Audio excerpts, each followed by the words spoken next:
বিজয় রান্নাঘরের একটা নতুন ব্লগে সকল বন্ধুদেরকে স্বাগত জানাই। আর আজকে হচ্ছে আমার কাছে একটা বিশেষ আনন্দের দিন, কারণ আমার মেয়ে আর জামাই আজকে আসবে। ওরা তো বছরে একবার আসে, একবার এক মাসের ছুটি নিয়ে আসে। তাও পুরো তো আর আমার কাছে থাকে না, কিছুদিন শ্বশুর বাড়িতে থাকতে হয়, কিছুদিন এখানে থাকে, কখনো বেড়াতে যায়। তো সেই জন্য এই কটা দিন, যে কটা দিন আমার কাছে আসবে, সে কটা দিন তো আমার কাছে একটা বিরাট আনন্দের দিন। বুঝতেই পারছো, মেয়ে আসছে বছরে একবার। তো সেই জন্য আজকে আমার প্রস্তুতি, সকাল থেকেই প্রস্তুতি চলছে। এখন ঘড়িতে বাজে, এখনো 10টা বাজেনি, তো প্রস্তুতি চলছে। কচুর শাক রান্না হয়ে গেছে, এঁচোড়ের তরকারি, কারণ ও এঁচোড়ের তরকারি খেতে ভীষণ ভালোবাসে। ওখানে তো এঁচোড়ের তরকারি, এঁচোড় পাওয়া যায়, কিন্তু আমি তো গেছিলাম, এঁচোড় দেখেছি সেরকম টেস্ট হয় না, ছোট ছোট এঁচোড় ওখানে পাওয়া যায়।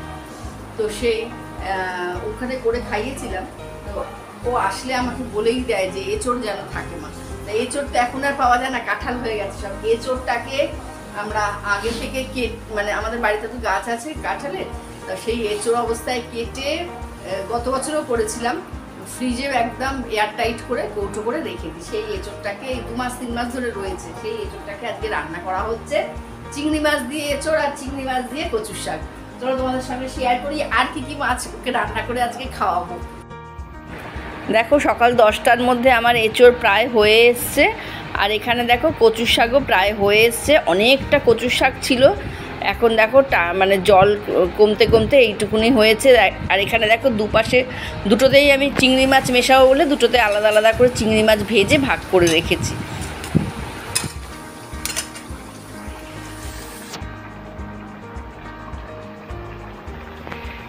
এখানে পুরোটাই ভেটকি মাছ, এটা দিয়ে হবে ফিশ ফিঙ্গার, আর এটা দিয়ে হবে ভেটকির পাতুরি। আমার জামাইয়ের ফেভারিট মাছ হচ্ছে ভেটকির পাতুরি। আর এখানে বেসিনে দেখো রয়েছে, এখনো ছাড়ানো হয়নি চিংড়ি মাছ, এইটা দিয়ে করব চিংড়ি মাছের মালাইকারি।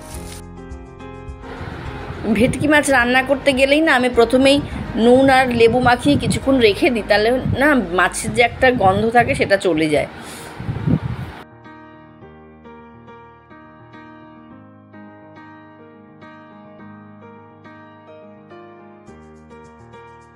আমি চাটনি করব। চিংড়ি মাছটা প্রথমে ভেবেছিলাম ভাপি করব, সর্ষে বাটা দিয়ে আর নারকেল দিয়ে চিংড়ি মাছের ভাপা করব, কিন্তু চিংড়ি মাছের ভাপাটা করছি না, কারণ যেহেতু ভেটকির পাতুরি করবো সেই জন্য চিংড়ি মাছের ভাপাটা করছি। চিংড়ি মাছটা দিয়ে মালাইকারি করবো, সেই জন্য আবার নারকেল এরকম করে স্লাইস করে কেটে নিলাম। নারকেল এটা বেটে নেব, বেটে মালাইকারি।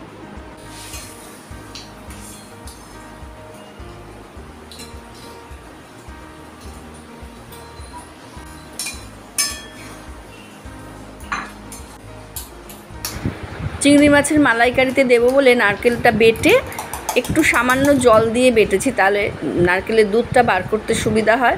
নারকেলটা খুব ভালো, একদম কারি পুরো নারকেল ছিল। দেখো, নারকেলের দুধটা দিয়ে একটু ঘি গরম মশলা দিলেই আমার মালাইকারি কমপ্লিট হয়ে যাবে, নাবিয়ে ফেলবো। কী ভাবছো তোমরা, এভাবেই বানাও তো চিংড়ি মাছের মালাইকারি?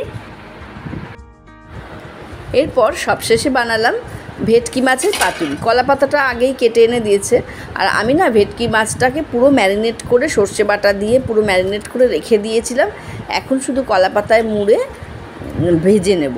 আর দেখো, কলা পাতাগুলোকে আমি সমস্ত সেদ্ধ করে নিয়েছি গরম জলে, আর এর মাঝখানে না আমি স্নান পুজো সমস্ত সেরে নিয়েছি। ওরা আসার আগে আমি সমস্ত রান্না কমপ্লিট করে রাখতে চাইছি। সব কটা মাছের টুকরোকেই এভাবে কলা পাতায় মুড়ে আমি রেখে দিলাম, সুতো দিয়ে বেঁধে নিয়েছি। আর জানো তো, কাজের সময় ঠিক জিনিসটা পাওয়া যায় না। একটা মোটা সুতো রেখে দিয়েছিলাম সেটা দিয়ে বাঁধবো বলে, সেই সুতোটা এখন কিছুতেই খুঁজে পেলাম না তাড়াহুড়োর সময়। কি করব, রিলের সুতো দিয়েই বাঁধলাম। ফ্রাইং প্যানে সরষের তেল গরম করে নিলাম, পাতুরিগুলো ভেজে নিচ্ছি।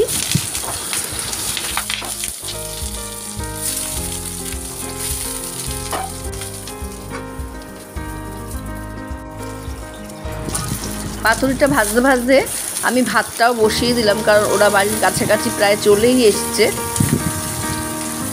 আর এখন তোমাদের সঙ্গে শেয়ার করছি আমার ইউটিউব থেকে শেখা একটা মোহিতো বানানো, ভীষণ ভালো হয় খেতে। লেবু, পুদিনা পাতা আর বিট লবণ দিয়ে ফ্রিজে রেখে ঠান্ডা করে নিয়ে একটু থেতো করে নিয়ে তার মধ্যে বরফ কুচি, সোডা ওয়াটার আর স্প্রাইট দিলেই তৈরি হয়ে যায় এই মোহিতোটা।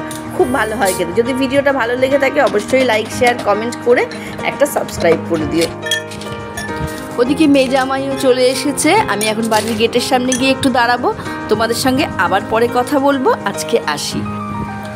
ভিডিওটা দেখার জন্য তোমাদেরকে অসংখ্য ধন্যবাদ।